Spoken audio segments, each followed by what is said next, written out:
Hey everyone, and welcome to my 6th Patreon funded how-to video. This month I'm going to show you how to make a row of linked Tunisian stitches that don't require a base. You're basically going to be crocheting into thin air in a way. And what I have here at the moment is a row of stitches that I've done previously, and I've started into another row of linked 4-ruple trebles here in the purple. These stitches themselves are obviously attached to the previous row, but the next few I do are not going to be. And what we're going to do as a result of that is to create a little buttonhole between one row and the next, after which we'll get back to the Tunisian stitches again just to finish off the other side. So the idea here is that you're going to be crocheting into the side of this previous column here, but without using the base, without going into the green row at all to create your stitches. So first of all, we need a foundation column in order to work from. So we'll work that up first.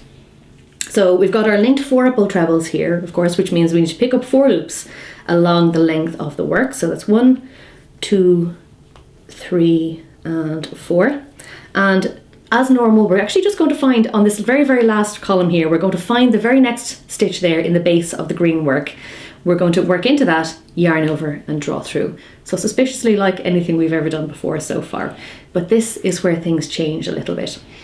Normally we would yarn over through 2 the whole way back up the stitch again, but in this case we're going to change it up a little bit. We're only going to yarn over and pull through the first loop first. So it's yarn over through 1 at the very end of all of these rows. And by going yarn over through 1, what we're essentially doing is we're adding a little chain stitch at the very base of this column. That chain is going to be the base of the next column along. So you're always creating just enough foundation for one more column. So you'll be building one on top of the other sideways, basically, is the idea.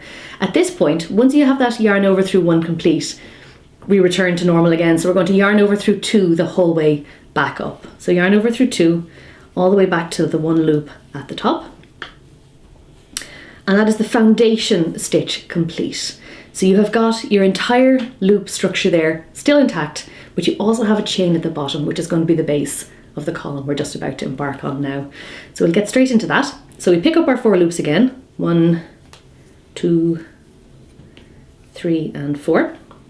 And again, instead of going into the green here at all, we're not going to be searching for a base in this at all. Instead, we're going to look at the base of the previous column, find that little, you can see a little V structure there, right at the bottom there. It's the very, very last thing that's in purple.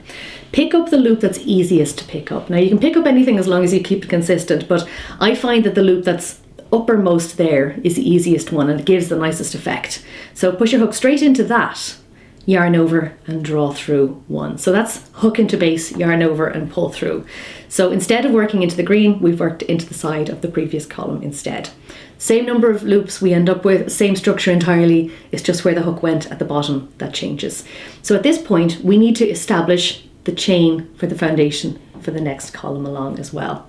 So we yarn over and pull through 1. It's very important to remember that 1 at the bottom, which will make the chain stitch that the next column will use as its base. And then we work up, yarn over through 2 as usual once more. So once you get to the top of that, you can see that you're definitely getting a split between one and the other. This is definitely going off on its own little tangent at the moment. It still looks the same in the fabric itself, it's just the bottom that's changed on it. So we'll do another one of those just for good measure. So we pick up all the loops along the edge of your column as usual. You have 4, so you're going to pick up all 4.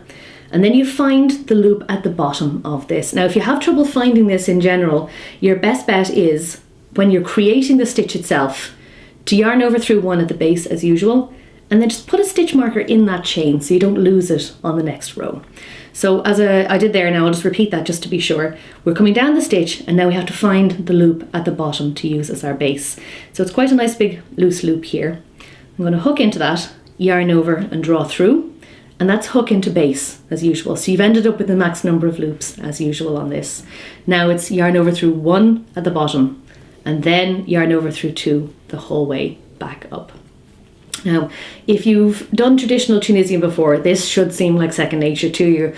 But if you've come to these Tunisian techniques through my shawls, this is probably going to be fairly new. And it's a very handy one to actually know how to do, because it'll give you great freedom to create shapes without having to worry about adding a chain row underneath or anything like that.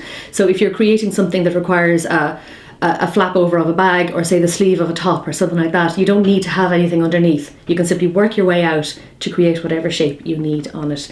And you can see it there now. You've definitely got a row of Tunisian fabric, but it isn't attached to the base at all there in the slightest.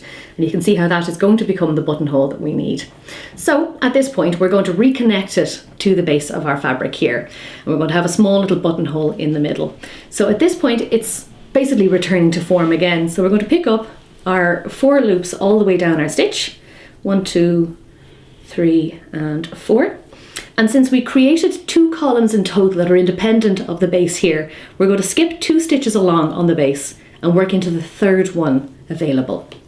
So it's returning, as I say, to normal here. So it's yarn over through 2 the whole way back up, and then that will attach the other side of our buttonhole and will help reinforce the opposite side. So there you go. There's your lovely little buttonhole right there in the middle of your Tunisian fabric with no trouble whatsoever.